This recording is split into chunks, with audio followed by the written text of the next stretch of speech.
Ukraine has not and is not negotiating with Russia on the return of children forcibly displaced by it. The Commissioner for Human Rights of the Verkhovna Rada of Ukraine, Dmytro Lubinets, denied the statements of the so-called Russian children's ombudsman, Maria Lvova-Belova, who is wanted by the International Criminal Court on charges of illegal deportation of Ukrainian children, said that with the mediation of Qatar, Kyiv and Moscow were allegedly planning to conduct an exchange of children, and list had already been created. At the same time, she did not explain which Russian children Ukraine allegedly had to give to Russia.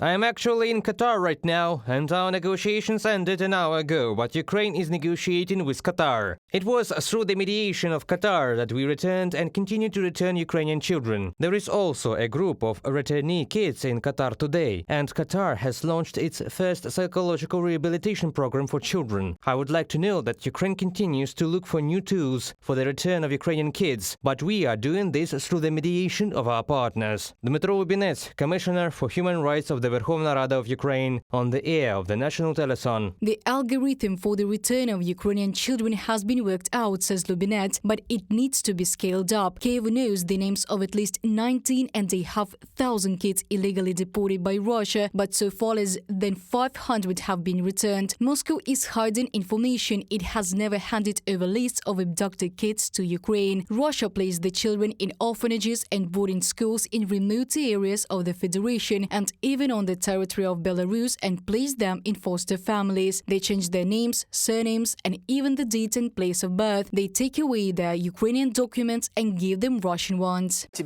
You are put on this track when you receive documents, when you begin to cooperate, when a child needs to sign the anthem, to glorify the Russian Federation, learn the Russian language and follow this track, because this track was invented by the Russian authorities in order to make our Ukrainian children Russian. It began to follow its track, and the next sin for teenagers is paramilitary movements in schools. Moscow has created not only a system of mass kidnapping, but also a system of a so-called re-education, but in reality indoctrination. This is the saturation of consciousness with certain content that is beneficial to the Russian regime. The teacher in the class starts with the question, what country do you live in? And all children must answer, in Russia. Someone does not answer. They are called further to the director, and they must explain why they do not answer. Then they are taught to inform each other, to inform on their family, and they work with each kid individually. How are your parents? How do they feel about Russia? Do they love Russia? One boy said that during the lessons about what's important, the teacher told them, you must be ready to die for Russia. Neither international publicity nor arrest warrants issued by the International Criminal Court, nor the peace resolution calling the deportation of children a war crime stopped Russia. Today, an international coalition, 33 countries from Estonia and Norway to Canada and the USA, is working to return little Ukrainians home, but you also can contribute to that through the information campaign If You Know, Tell. The Freedom TV and UA TV channels are implementing the project in partnership with the Commissioner of the President of Ukraine for Children's Rights and the Juvenile Police. If you live in the temporarily Russian-occupied territories of Ukraine, Russia or Belarus, and you know that your neighbors, acquaintances or a social institution have a child abducted from Ukraine, please let us know. You can transmit information through the Yatot I'm Here Telegram channel. You can see the QR code and log in on the screen, or by filling out the electronic form at the uatv.ua/SaveUAChildren. We guarantee your anonymity. Reported by Diana Kolesnik, Valeria Nekipelova, UATV News.